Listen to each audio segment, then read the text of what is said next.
Personajes, más allá de las palabras, un enfoque profundo de nuestra realidad.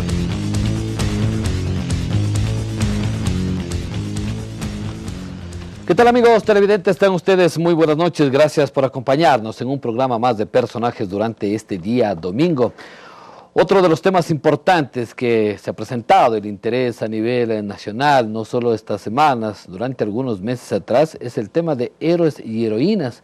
Un tema que realmente no sabemos si divide a las Fuerzas Armadas, ha dividido a excombatientes, pero lo importante es buscar las soluciones y alternativas a este problema. Por eso hemos invitado a importantes personajes, Manuel.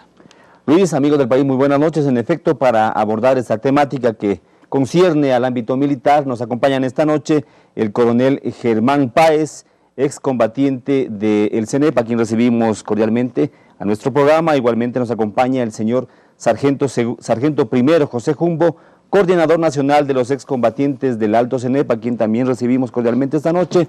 Y cierra este panel el coronel Luis Hernández, excombatiente condecorado del CENEP. Muy buenas noches. Muy bien, vamos a iniciar entonces. Coronel, muy buenas noches, gracias por acompañarnos. ¿Qué representa, qué es este de condecorar, el tema de los héroes y heroínas? Un tema que es nuevo, estaba hace algunos años atrás, estaba ya en petición de la Asamblea, o cómo se ha ido generando este conflicto de héroes y heroínas, justamente de quienes participaron en conflictos anteriores como soldados o que fueron militares en servicio pasivo. Bienvenido. Sí, muy buenos días. Muchas gracias por la invitación. Un gusto estar aquí con compañeros de las Fuerzas Armadas, del Ejército en particular, y que estuvimos en el CENEPA. Este tema yo lo he seguido desde muy lejos, para serles muy... porque para mí se acabó el conflicto del CENEPA, se dio una remuneración a los que participamos, un bono, me acuerdo, hubo unas condecoraciones, se siguió un proceso para justamente acreditar esas condecoraciones, nada es perfecto, y para mí el asunto terminó. Terminó, fue una página gloriosa, una página que hay, que habrá que cuidarla, y no mancillarla. De pronto me enteré por la prensa que en la presidencia habían sido reunidos un grupo para tratar de una ley de héroes y heroínas. Dije, bueno, está bien, debe haber alguna inquietud al respecto, y yo siempre pensé que a los minusválidos había que atenderles de una mejor forma a lo que se les había atendido. Y eso era todo. Ahora, ¿este proyecto no nació desde la Asamblea? No, me parece que salió en la presidencia, usted tal vez conoce, salió en la presidencia. Entonces, cuando ustedes examinan la ley desde el principio hasta la ley que ya se aprobó por el Ministerio de la Ley, se pone de cuerpo entero la forma como se hace política en el Ecuador. En la Asamblea, un manejo demagógico, un manejo contradictorio, un cambio de discurso, un engaño, que no es más que la reproducción de lo que siempre quisiéramos hacer diferentes en el Ecuador. Es decir, que en toda la coyuntura política, un tema sobre el cual había mucha expectativa, con 97 votos se aprueban las reformas y luego se cambia un poco la dinámica del tema. Ni siquiera la coyuntura, la cultura política del Ecuador. No ha cambiado nada. Entonces, gente fueron engañados, fueron ofrecidos, introdujeron artículos que trajo más polémica, en vez de lograr una solución, trajo un problema. ¿Pero qué objetivo tenía en el fondo este tema? Bueno, el objetivo era reconocerles a las personas que habían, ese es el objetivo de la ley, me parece, que el objetivo de la ley era reconocer a las personas que habían participado en el conflicto, pero yo creo que el objetivo mayor, y ahí conversé con el sargento Castillo, era que los minusválidos realmente tengan una atención mayor. Ese es el tema. ¿Estuvo de acuerdo con este tema? Yo creo que sí, es que era un tema que realmente el presidente lo trajo y que era con toda la buena fe. Claro, había que apoyarlo, pero el momento en que va a la Asamblea se cambia el sentido de la ley y se incorpora a personas que no tenían que estar ahí. Entonces crea lógicamente un justo reclamo. Yo no estoy de acuerdo con las acciones, por supuesto, pero yo sí estoy de acuerdo con... Y ahí evidenciamos que si ellos no hacen ese reclamo, no evidenciamos nosotros las injusticias que estaban cometiendo. Por ejemplo, se dieron encomios solemnes en gran cantidad en el conflicto de Paquicha, y se dieron muy pocos en el conflicto del Cenepa, y pasean los dos a ser iguales. O sea, yo tengo ahí mis observaciones. Entonces, si es que la asociación que representa el sargento Jackson, ¿no? Jumbo, el sargento Jumbo, no los evidencia, no nos dábamos cuenta que en la asamblea habían cometido un error. Entonces, ese es el tema. Y ahora, lógicamente, llega a la presidencia y se crea gasto público. Los asambleístas no sabían que estaban creando gasto público. Entonces, si no saben, entonces, ¿qué saben? Pues, ¿desconocían el tema? se hacen los que desconocen, que es diferente. Ya, al sargento primero, José Jumbo. Si bien es cierto, el artículo 135 es el que, un poco el tema de la polémica, porque en el veto presidencial se arguye que pasan a recibir, aparte de la pensión que tenían, la mitad de un sueldo básico, pero bueno, las cosas están prácticamente dadas y ustedes tienen otra proyección, otra perspectiva de lo que van a hacer. En este caso, acogerse a la ley de veteranos de guerra. Explíquenos o amplíenos un poco más sobre este tema, una vez que, bueno, las cosas prácticamente están echadas o están consumadas. Buenas noches, bienvenido. Muchas gracias y gracias por la oportunidad que nos dan. Es importante recalcar que fue tal vez una buena iniciativa por parte del gobierno el crear esta ley de héroes y heroínas. Pero desde su contexto, analizándole bien el espíritu de la ley mismo, no contemplaba tal vez beneficiar o, por decir, reconocer a la gente que realmente se merecía. Como lo decía mi coronel Hernández, se involucró gente que nada tenía que ver, que inclusive, o sea, aquí es algo inaudito, pues gente que estuvo acá en Pichincha, en ese entonces estaban considerados dentro de los listados. Fue fácil para ellos integrarse en estos listados por los famosos encomios solemnes. A nosotros, los que estuvimos todos en la línea de combate, nos dieron un diploma especial. Entonces eso fue inicialmente el malestar que creó. Ahora los beneficios, decía la ley en sí, beneficios que nosotros nunca pedimos. Para nosotros, como bien lo decía, es bueno aceptar lo que dice mi coronel, nos sentíamos satisfechos y orgullosos de haber defendido a nuestro país. Mire, yo así no tengo la cruz de guerra, yo sí me considero un héroe. Estuve en Tihuinza en los días más críticos, combatiendo. Como dicen, dejémosle eso, queda una página atrás, el pueblo ecuatoriano sabrá justificar esto o reclamar. Pero ¿qué es lo que piden? A ver, ¿qué es lo que piden ustedes directamente en la asamblea o al presidente? Bueno, en la asamblea nosotros lo que pedimos fue que haya equidad, justicia. No se dio. ¿Nunca la hubo? Nunca la hubo. En torno más que todo al aspecto económico, el aspecto económico que ofreció el mismo gobierno.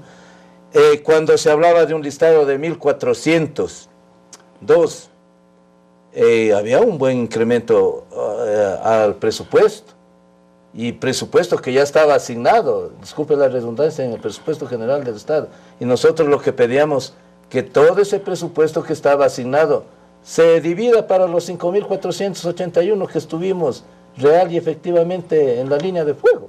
Creo que con eso no se iba a crear este malestar, pero en sí la ley, no es necesario ser político, uno se analiza que fue pues con fines políticos. Pero ¿en qué ha quedado el tema? Prácticamente quedó en nada, y toca decirlo. O sea, el presidente pues ofrece a diferentes grupos sociales muchas cosas y no se las cumple. Ahora se ofrece y ahora busca quien te dé. Ahora la iniciativa, señor Jumbo, es ir o un poco analizar el tema de ir a la ley de veteranos de guerra. ¿Ustedes van a recibir algún asesoramiento del exterior? Entendemos que de veteranos de las Malvinas y de Estados Unidos. ¿Para qué? ¿Por qué?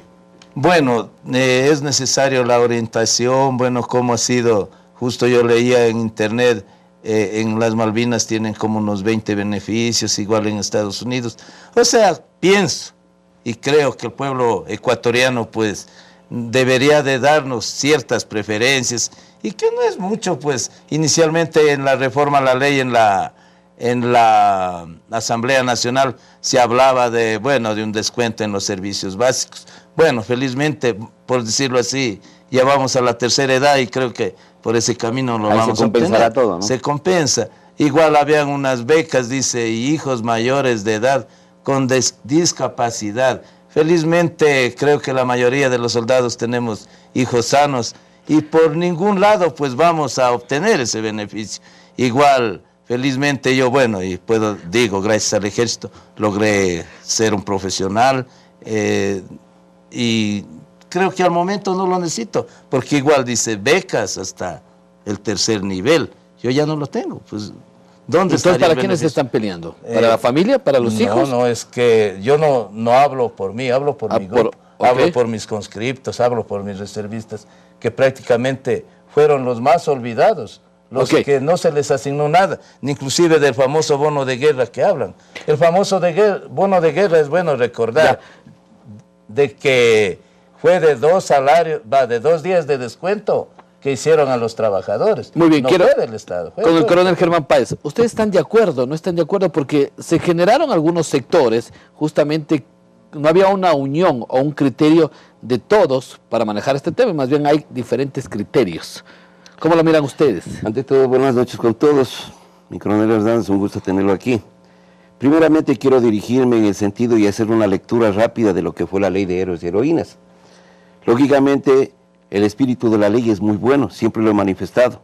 Lamentablemente, no hubo el asesoramiento adecuado, tanto dentro de la Asamblea como de los asesores al presidente, y mezclaron las cosas que no debían. Héroes y heroínas debía estar encasillada y dirigida para todo el Ecuador. Civiles, militares, bomberos, para que todos estén en condiciones de hacer un acto más allá del deber, que sea calificado como acto único verificable para ser considerado héroe. Al mezclar a los excombatientes en una ley que no tenía nada que ver con 2 transitorias, tergiversaron la ley. Y ese fue el origen de todo. Lamentablemente ahí aparecieron ya intereses de ciertas personas que empezaron con un manejo desleal. ¿De quién es ese interés? Un manejo de quienes a lo mejor estuvieron en el listado. No digo por todos. No digo por todos, porque hay honrosas personas que sí se merecían, de acuerdo a lo que le establece el reglamento, por el desempeño dentro del conflicto. ¿Sí? Pero habían ciertos intereses porque ya apareció la parte económica. ¿Por qué no dijimos nada? En un caso 30 años, en el otro caso llevamos a los 18, no dijimos nada, porque como soldados de honor entramos a cumplir nuestra misión, nuestro deber, y nunca esperamos nada. Se dieron la situación, se dieron las cosas y originaron un conflicto que a mí me da mucha pena porque esto ha originado una separación, una herida muy grave en Fuerzas Armadas, donde nos han dividido a oficiales con tropa, nos han dividido a activos con pasivos, sin mirar lo que estaba pasando. Es una herida muy grande que la que tenemos. Por eso, aprovechando esta oportunidad para que ahora nos unamos, unifiquemos esfuerzos, porque el reclamo que estaban haciendo un grupo, lógicamente con la forma que lo hicieron, que yo tampoco la compartan. Ahí está la pregunta que le formulé al inicio. Hay diferentes grupos, ¿todos están de acuerdo o están divididos? Se nota así claramente. Por supuesto que sí. Apoyamos, como dijo mi coronel, en un principio apoyamos la situación para que la gente despierte, se dé cuenta que estaban elaborando mal listado, estaban haciendo malas cosas. La forma de reclamar no era la adecuada, porque un soldado de bien no hace eso. Su uniforme lo respeta, lo tiene en un sitio muy especial. ¿Qué pedirían ustedes entonces? Nosotros estamos trabajando paralelamente y es lo que hemos venido diciendo desde que arrancó la ley, si no es que nadie quiere darse cuenta. Nosotros podemos documentadamente presentar que a raíz de lo que arranca la ley esta de héroes y heroínas, paralelamente nosotros empezamos ya a trabajar en la ley de héroes, en la de ley de veteranos de guerra, ya empezamos a trabajar. Desde octubre de 2011 más o menos. Estamos trabajando ya desde mucho antes, pero ya la primera presentación lo hacemos ya oficialmente en la Presidencia de la República. Sin embargo, los asesores no le comunican al presidente, le van dando las vueltas y él pienso que desconoce. Sin embargo, hemos tenido respuesta después ya casi de 6, 7 meses. Una sola respuesta en que ya antes de que salga la ministra Tola, ya nos estaban diciendo que nos van a recibir para que nosotros socialicemos el proyecto. Sin embargo, seguimos en espera. Pero no nos hemos descuidado, porque paralelamente nosotros venimos trabajando, hemos pedido a cada comandante... Sí, pero yo quisiera saber ¿en qué están trabajando? ¿No están de acuerdo ustedes entonces con el otro sector ¿Y qué es lo que piden ustedes? ¿Qué plantean directamente? Nuestro pedido es un reconocimiento moral. Es un reconocimiento No es moral. económico. No es económico como lo hemos manifestado nosotros. Porque el ser considerado un veterano de guerra, el ser considerado, digamos, dentro de esta ley, es reconocer, porque es obligación del país reconocer a un ejército victorioso. Si analizamos la historia, es la primera vez que un ecuatoriano soldado gana una guerra. ¿Cómo entender eso, coronel? Para uno es moral, para otro económico. Bien, yo creo que toda nación tiene que dejar precedentes positivos en su historia. Cuando una generación se ha esforzado por darle eternidad y supervivencia a esa nación. En el caso del Ecuador, eso es lo que hizo esta generación de soldados en el CENEPA. El Ecuador cambió. Me acuerdo, y estoy tratando de ver en qué, pero fue en un periódico importante, cuando el entrenador de fútbol, el antiguo, el que era, no sé, antes, después de Gómez, ¿cuál era? Suárez, me parece. Suárez, sí. Era en una entrevista, dijo que después del CENEPA, la actitud de los jugadores de fútbol era diferente. Y vea cómo después del CENEPA empezamos a clasificar al Mundial de Fútbol. Entonces cambió el Ecuador. Nosotros nos sentimos orgullosos de haber cumplido con nuestro deber. En ese contexto, no es que nosotros hemos querido un beneficio. La patria lo que nos hace es un reconocimiento. Si en la ley de veteranos se aprueba que, por ejemplo, exista una beca para un hijo de un combatiente, no es un beneficio, es un reconocimiento. Es un reconocimiento. Porque un beneficio quiere decir que él es una persona que está tomando ventajas de algo y no, el Estado le está reconociendo. Yo respeto los criterios. Por ejemplo, alguien había dicho que los soldados están para cumplir su deber. Claro, pero este grupo de soldados le tocó, para bien o para mal, cumplir más allá de su deber. Y ojalá el Ecuador no se vea enfrentado nunca más en una guerra. Es su profesión. No, pero la profesión también, usted... Sacrificada. No, usted es un piloto de combate y pasa 25 años de piloto de combate, pero en cambio usted es otro piloto de combate que durante esos 25 años tuvo que combatir. Son dos cosas diferentes. No, y es así como lo observan la mayoría de los países del mundo. Es por eso que hay ley de veteranos, porque se estima que esos veteranos de guerra tienen que tener un reconocimiento diferente al que pasó su vida militar en tiempo de paz y se retiró, también cumpliendo su deber. Muy bien, ¿no? Ya, muy bien. Entonces, esta ley de veteranos yo creo que tiene que analizársela y es un buen paso para justamente dejar un precedente positivo de reconocimiento a quienes en un momento de su vida entregaron todo su esfuerzo para darle al Ecuador eternidad y una eternidad de honor. Muy bien, me voy a ir a un corte comercial y cuando retornemos continuamos con este tema de héroes y heroínas. Volvemos tras la pausa. Personajes, más allá de las palabras. Un enfoque profundo de nuestra realidad.